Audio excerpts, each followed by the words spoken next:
अमीर बेटी का सौदा। अमीर बाप की बेटी शिल्पी को मुकेश पसंद होता है, लेकिन दोनों के बीच हैसियत की दीवार खड़ी होती है। और फिर कहीं नौकरी कर लो ना, क्या हमेशा ये लोहे की सलाखों के पीछे भागते रहते हो? कितनी मेहनत करते हो। शिल्पी, नौकरी से कुछ नहीं होगा।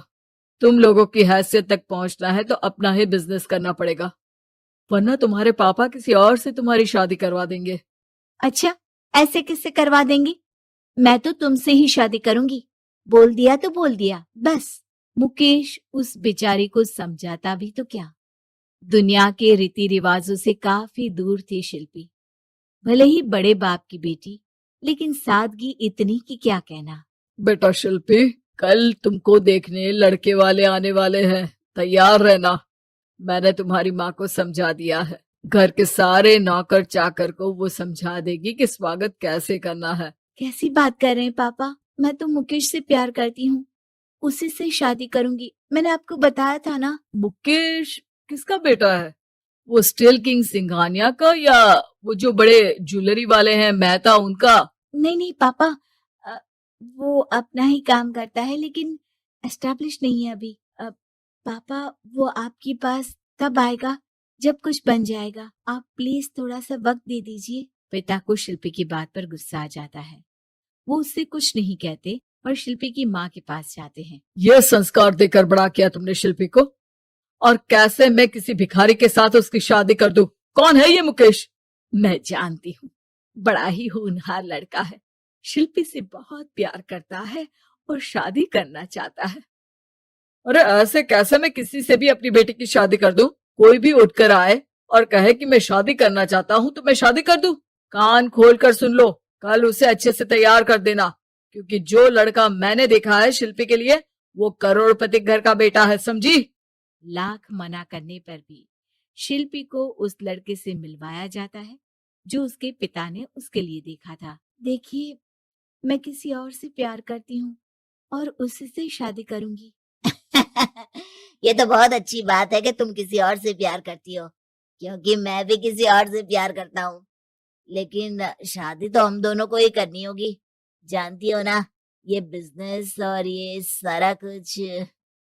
शिल्पी को समझ में नहीं आता कि वो क्या कह रहा है, लेकिन वो समझ जाती है कि वो लड़का भी किसी और से प्यार करता है। पिताजी, वो भी कह रहा था कि वो किसी और से प्यार करता है। हाँ तो करने दो ना, हमने तो नहीं रोका। तुम अपना देखो, शादी के लिए हाँ कर गया है वो। लेकिन क्यों? अरे वो और मैं दोनों ही एक दूसरे से प्यार नहीं करते, फिर शादी क्यों कर ले?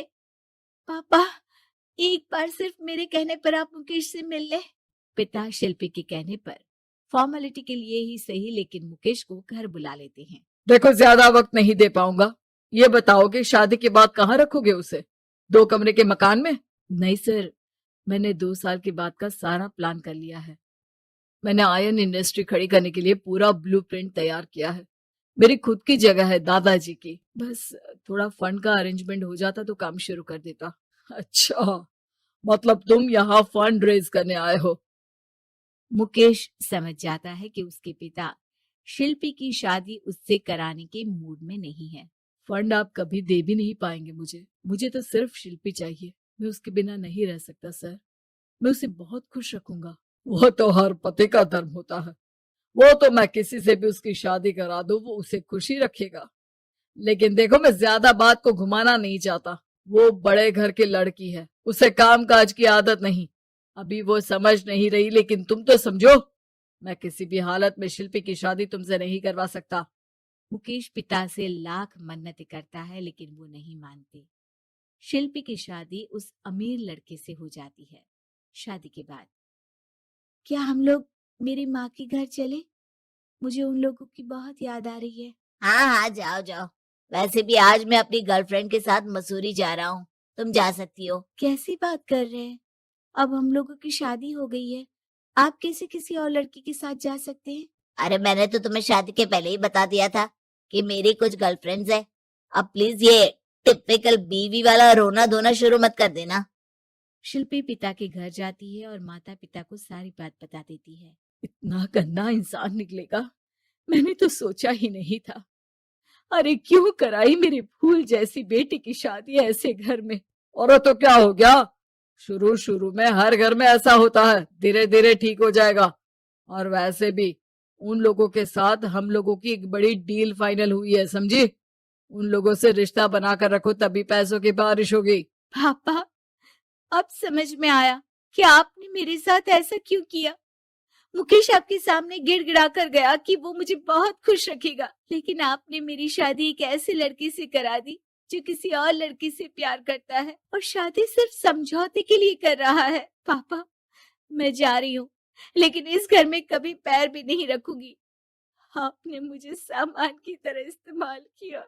माँ शिल्पी को बहुत रोकती है, लेकिन वो एक नहीं सुनती। कुछ समय बाद, शिल्पी, मुझे नहीं लग रहा कि अब हम दोनों के बीच ये शादी और रह पाएगी। मैं किसी और से शादी करना चाहता हूँ। वैसे तुम परेशान मत हो ना, तुम्हारे पापा के साथ हम लोगों की डील जो चल रही है ना, वो नहीं रुकेगी, क्योंकि तुम बहुत अच्छी लड़की हो। ठीक है, मैं जा रही हूँ, तलाक के पेपर में साइन करके। लेकिन एक शर्त है, मैं कहाँ गई ये बात मेरे पिता तक नहीं पहुंचनी चाहिए। शिल्पी घर छोड़कर चली जाती है। वो एक नौकरी करती है और अपना जीवन खुद संभालती है। लेकिन एक दिन, शिल्पी जी, आपसे मालिक मिलना चाहते हैं। अब मुझसे क्यों?